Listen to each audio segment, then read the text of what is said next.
Imagine walking into a preschool where the moment the door opens, something inside you softens. Before you even take a full step into the building, your eyes land on the front of the office desk, completely covered in photos of children with their families. It's the first thing you see: smiling faces, silly poses, tiny arms wrapped around parents, siblings, and grandparents. It doesn't feel like decor. It feels like a declaration. A reminder that every child who enters the space is deeply connected to people who love them, and that those relationships matter here. As you move further inside, the atmosphere wraps around you like a warm blanket. Children's laughter spills out from nearby classrooms, bright, bubbling giggles that instantly lift your mood. The hallways are alive with color, finger-painted masterpieces, collages bursting with texture, and artwork proudly displayed so every little artist can see their work shining back at them. Then the smell hits you.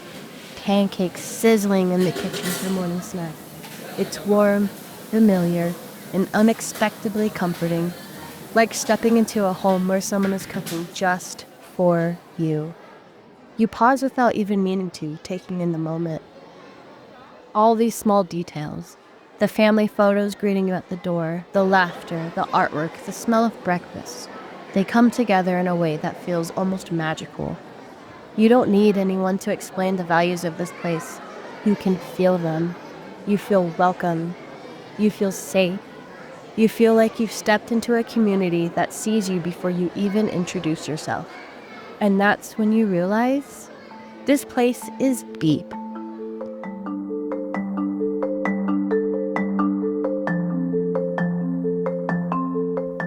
Before I understood anything about Beep, before I knew the history, the staff, the reputation, there was just a feeling.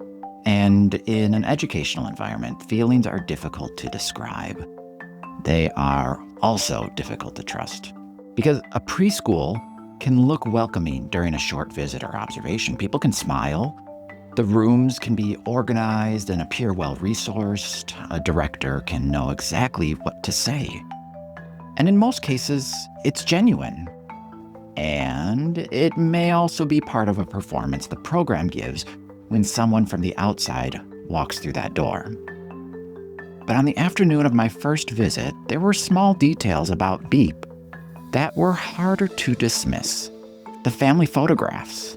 Teachers, they moved in and out of one another's classrooms. And the children were engaged with one another in the hallway. Like they were neighbors, like neighbors in a community. But none of these really proved anything. They just made me curious. They made me want to learn more.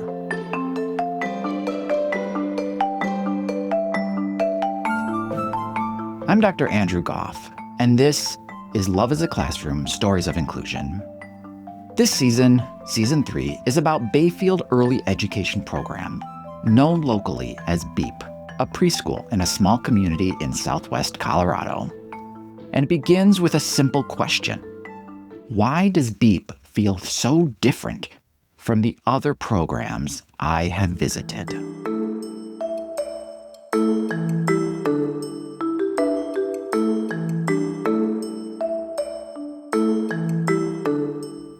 Stephanie came to Beep in 2020. By then, she had already worked in several early childhood programs across western Colorado. She had experience with infants, toddlers, preschoolers, special education, private preschool, and public schools. But she did not arrive expecting Beep to change the way she understood the profession. So starting at Beep was not anything like I thought it was going to be. I just figured it was another center, another program. I had worked at several other different types of centers over the past few years behind me. And this was just going to be like all the others, no big deal. When I did my first walkthrough of the building, they were in their summer program, so it was kind of hard to get a real feel of what they did. And I had read all the testimonials online and their way of thinking and what the program is about, but still it did not click into me what Beep really was and what it really meant.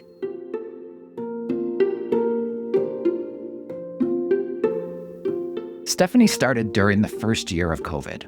There was no ordinary first staff meeting. The adults could not sit together inside. They met outdoors and kept their distance. It initially started with me being welcomed on our group chat. April, our director, announced that I was part of the team and welcomed me. Everybody immediately started texting, "Welcome, Stephanie. We're so great to have you on board. Can't wait to meet you." I asked if they would please follow with putting their name in a text so that I know whose number was whose, and start to put those in my phone. My co-teacher, Miss Patty, she called me right away. She's like, "I hate texting. I like to call and talk on the phone. Not a technology person at all." And she called me right away and told me how the classroom typically runs. And no matter how you look at it, it is her classroom. That has been her classroom for over 10 years, if not longer. I'm not exactly sure how many years that room has been her classroom. And her co-teachers have come in and out. She's been through a few over the last years. They've moved on with their lives, different opportunities, retired, whatnot. But now she's stuck with me.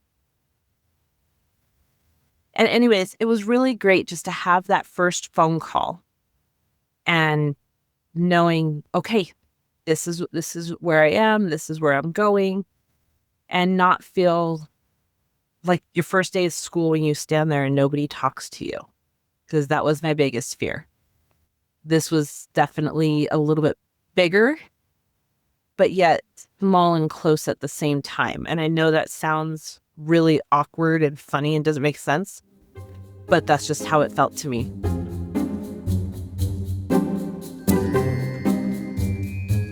Before Stephanie had entered her classroom, people who had never met her were already helping her find her place. They were small acts of kindness, and they could have ended there.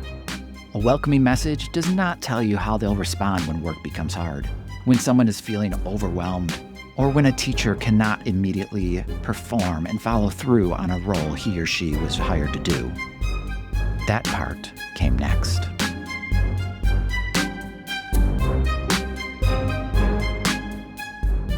And so on my first day, I went in, was welcomed with open arms.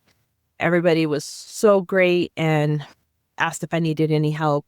And also, even prior to my first day walking in the building, another teacher was texting me and helping me get set up for the assessment program that BEEP uses to assess the students, to make sure that I had my login correctly and any tutorial videos I needed to watch to know how to run the program. Like, they were so great. And these women had never met me. It was amazing. And so my first week getting the classroom set up, I was a little nervous.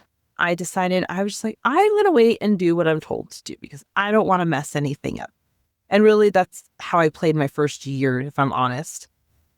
Miss Patty was so great. She really walked me through everything and said, this is what we do. We got to prepare for the kids. And even when we're labeling their mailboxes and their cubbies, she's like, "No, I've had this kid before. Go ahead and put them here. This works best for them." It was really nice that they get the same kids who have repeating the year. I'm sorry, not repeating the year, coming back for a second year. And she already had relationships established with those children and those families.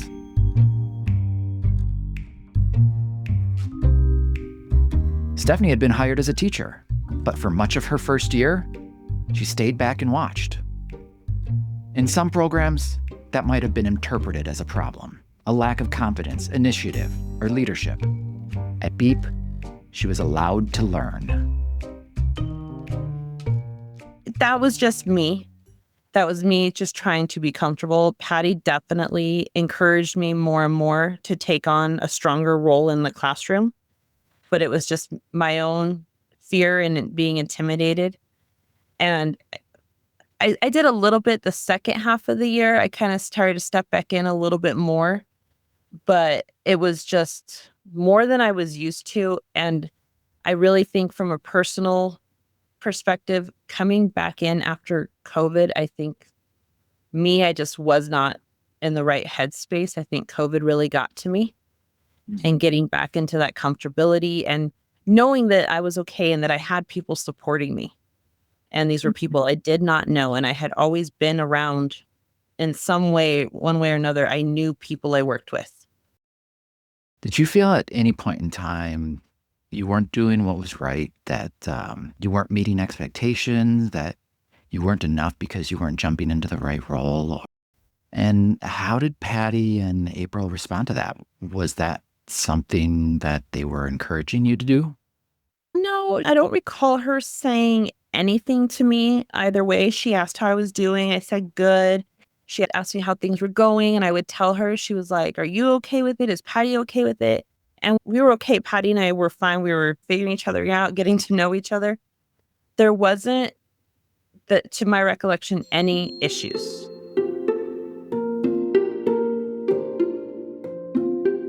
Stephanie was not just pushed into proving she belonged.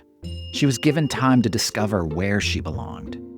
That sounds simple, but early childhood programs rarely have extra time, extra people, extra patience. The work is shaped by ratios, schedules, absences, licensing requirements, and the daily unpredictability of young children. But at Beep, the absence of pressure did not mean the absence of expectations. It meant those expectations could develop through a relationship.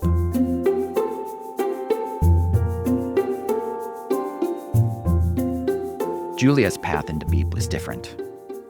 She had been out of the workforce for a while raising her children. She had never worked in a childcare program. She had no experience as a paraprofessional supporting a child with significant needs. Her first contact with Beep was a job interview. When I first entered the building on the morning of my interview, I was naturally nervous. I had been out of the workforce for several years raising my own children, and I had almost forgotten how intimidating and unfamiliar a job interview can feel. But those feelings dissolved almost instantly the moment I met April, the director of Beep, who greeted me with such a genuine warmth that I didn't feel judged or evaluated. Instead of feeling pressure from her questions, it felt like I was having a conversation with someone I already knew. She asked about my life, my goals, and what I hoped to do next. She showed a real interest in me as a person, not just as a potential employee. After we finished talking, she offered to give me a tour of the building. As we walked through the hallways and through the classrooms, she introduced me to the staff, all of whom greeted me with smiles and made me feel instantly welcome.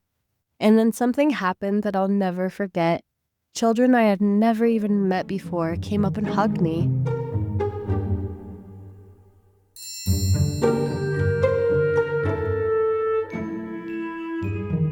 On my first day, I walked into the classroom with no previous experience in a childcare establishment, let alone as a paraprofessional supporting a student with special needs. I didn't fully understand what my role would look like, and in many ways I felt like I had been thrown to the wolves. Everything was new: the routines, the expectations, the pace of the day, and the responsibility of supporting a child who needed more than I had ever been trained for. But the teachers welcomed me immediately. They invited me into their space with kindness, introduced me to the class, and took the time to walk me through their expectations and the rhythm of the day.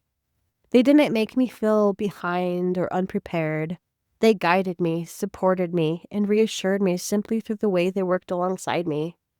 By the time I went home that afternoon, something inside me shifted. I felt fulfilled in a way I hadn't expected. Even though the day had been overwhelming and full of firsts, I found myself excited to come back. I knew deep down that this was where I was meant to be. It just felt right.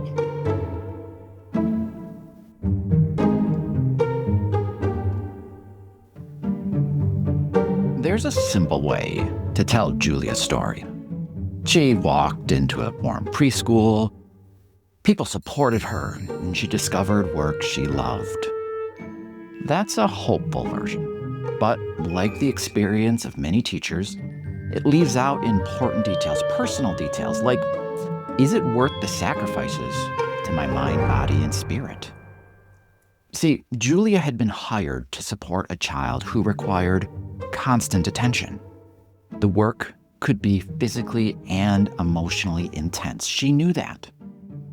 she would have to learn how to protect him, protect herself, understand his communication, and respond when he became overwhelmed. A warm preschool might have brought her back for a second day, but it could not have prepared her for the work she was being asked to do.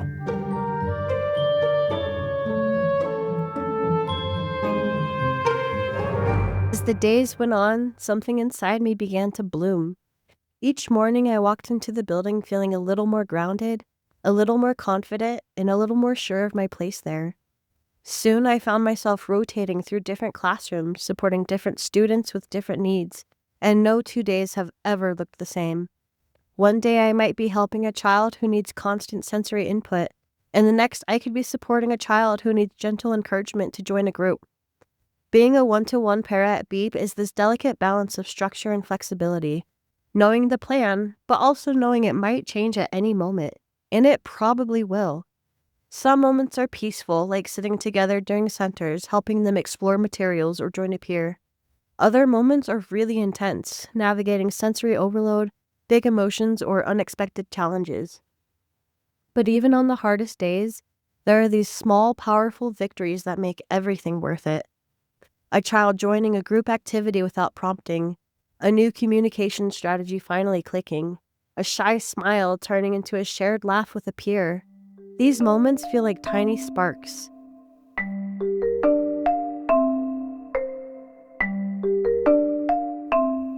I went into this project as a storyteller, someone looking for a lesson inside the story. And I wanted to understand what was in BEEP's special sauce, its secret ingredient, its signature spice. I'll go with ingredient, because I didn't want to believe this was something that could not be shared with other programs. I thought it was something others simply had not identified yet.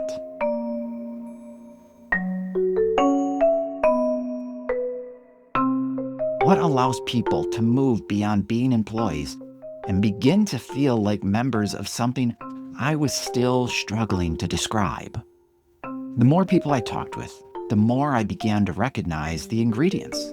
No, it wasn't ingredients per se, it was the ideas around them. Again and again, the conversation returned to one word: family.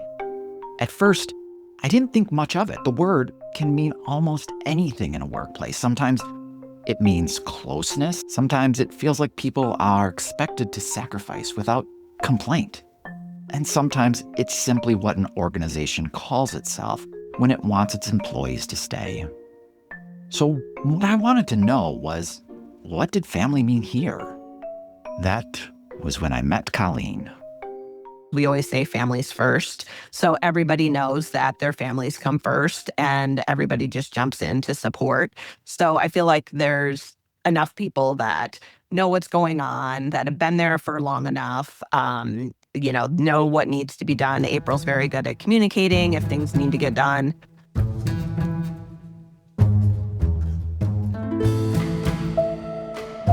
Colleen has worked at BEEP since 2008. She began her career in early childhood education more than 3 decades ago. She taught in a classroom at BEEP for years before family responsibilities required more flexibility. She didn't leave. Her role changed. I was a classroom teacher until about 4 years ago, when I just had some family things that, required me to have some more flexibility. Since then, have been supporting the classrooms in whatever way April feels they need. So I sub, I work with some of the kids that need some extra support, help with teachers that are newer, just in all the ways that I can. This is what I do, this is what I do well. I've got other things going on in my life. My husband has a business that I help with. My parents had some health issues, so I was traveling back to Michigan and kind of being a caregiver and continue to do that. My mom has Alzheimer's and my dad passed. Early childhood is my passion, and it's where I feel most comfortable and like I'm doing what I'm supposed to be doing. I just love being there. I love being with the kids. Honestly, I can't even imagine, number one, being anywhere else or doing anything else.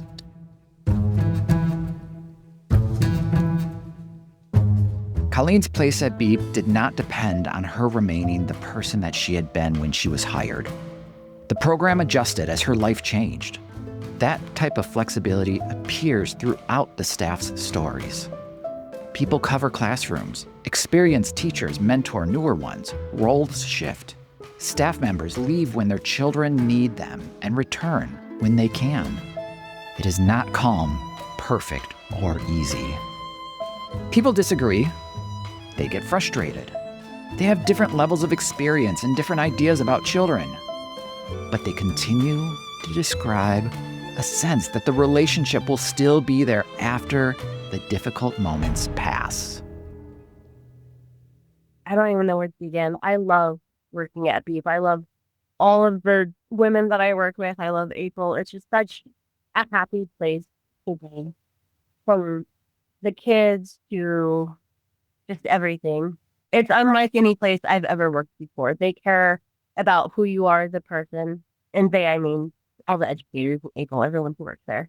We care about each other. It's not just relationships in the workplace. We have relationships outside of the workplace.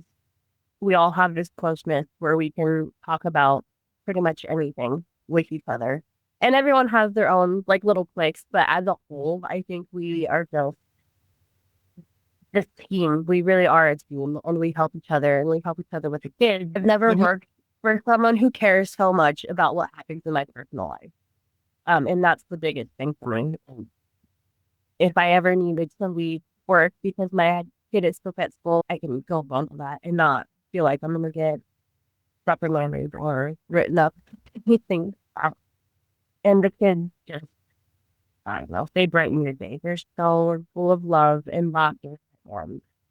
They're just so pure, and I can't imagine working anywhere else. And I can't believe I'm saying that because I never thought I would ever work with children.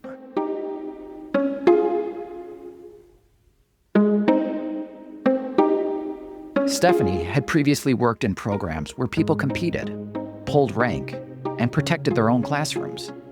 At Beep, she noticed something different. I don't ever feel like I was part of a family at any other place. I feel that I could go to anybody, whether it's their first year here or whether they've been here for 30 years. And I'm not going to feel like I'm dumb for asking how to do something or for help with something or advice on something. They're going to help and be like, yeah, no problem. I got you. Like, this is how we do this.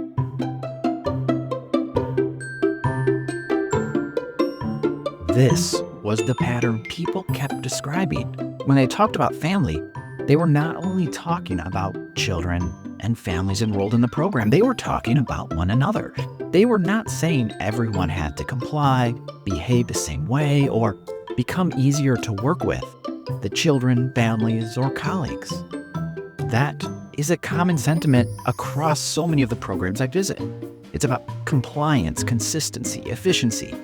But at Beep, they were describing something else. Relationships could form before anyone had proven they deserved them. They could be authentic, unpredictable, and deeply personal. We're just so close with each other. And that's the one thing that one of my biggest things about Beep is the relationships that we have with each other and the relationships that we have with the students. And the teachers have really great relationships with the parents too.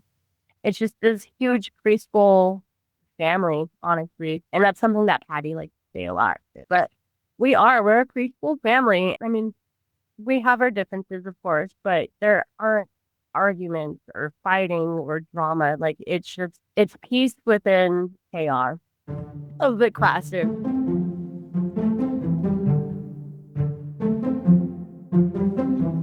Peace within chaos. Classrooms at Beep are not quiet. Children are always moving.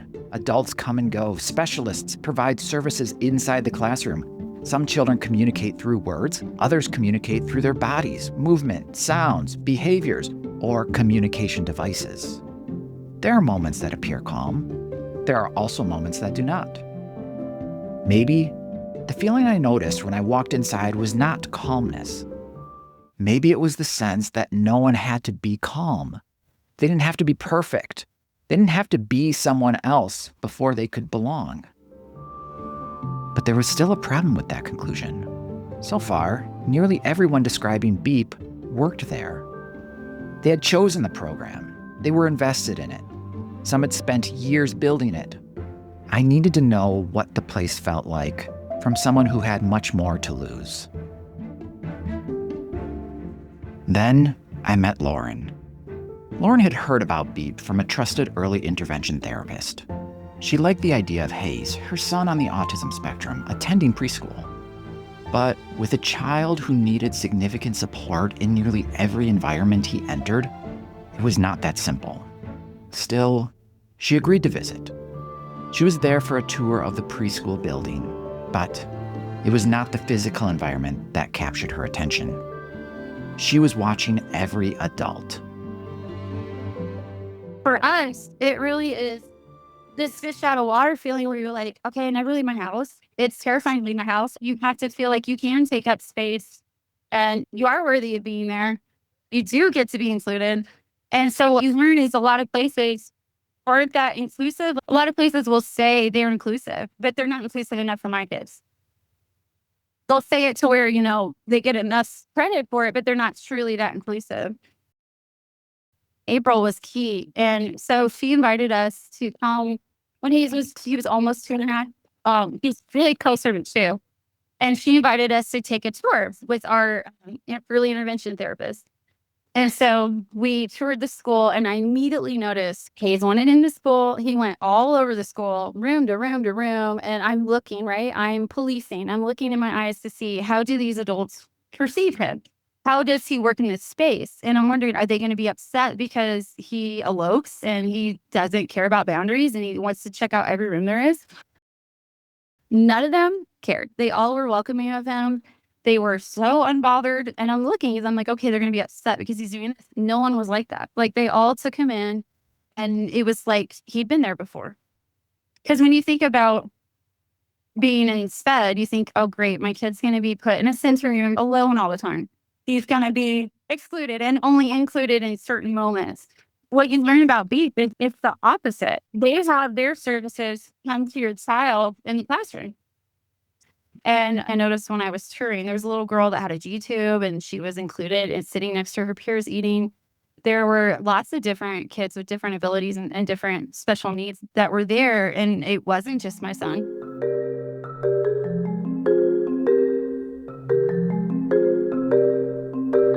Lauren had seen the same thing Julia described, the same thing I was trying to define. Children moving through the building, adults responding without alarm, children with different needs occupying the same spaces, so much community, so much care, so much compassion. But Lauren was not looking for a feeling. She was looking for evidence that her son would be safe, and she was not yet convinced. Because you wonder, like, okay, how much do they know about autism? How much do they know about this or know about that? And it's already terrifying to leave the house. It's so isolating, and you don't want to talk about your child and the things they struggle with because you don't want people to weaponize that against them, and you want to protect them.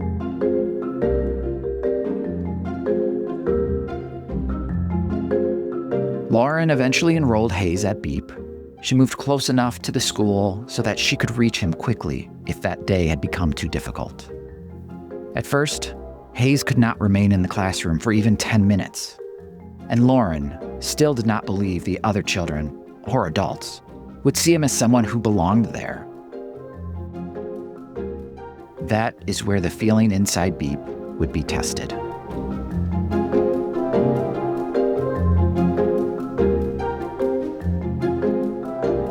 In episode 2, Hayes will enter the classroom. You've been listening to Love is a Classroom, Stories of Inclusion. Before I close, I want to thank April, Lauren, Colleen, Stephanie, and Julia for trusting me with their experiences and allowing me to share their stories. I am also grateful to the Bayfield Early Education Program for opening its doors to this project, and to the many children, families, educators, professionals, and community members whose experiences and contributions are present in these stories, even when you did not hear their voices directly. You've been listening to Love is a Classroom, Stories of Inclusion. If this episode has you thinking about what makes inclusion possible in your program, I developed the Growth Model for Inclusion course, along with other trainings designed to support growth across your program, not only through individual teaching practices, but through the relationships, environments, and systems around children, families, and educators. You can learn more about the Growth Model for Inclusion, explore early childhood trainings, learn about my stories, and listen to past seasons of the podcast at heartsetandmindset.org. I'm Dr. Andrew Goff. Thank you for listening.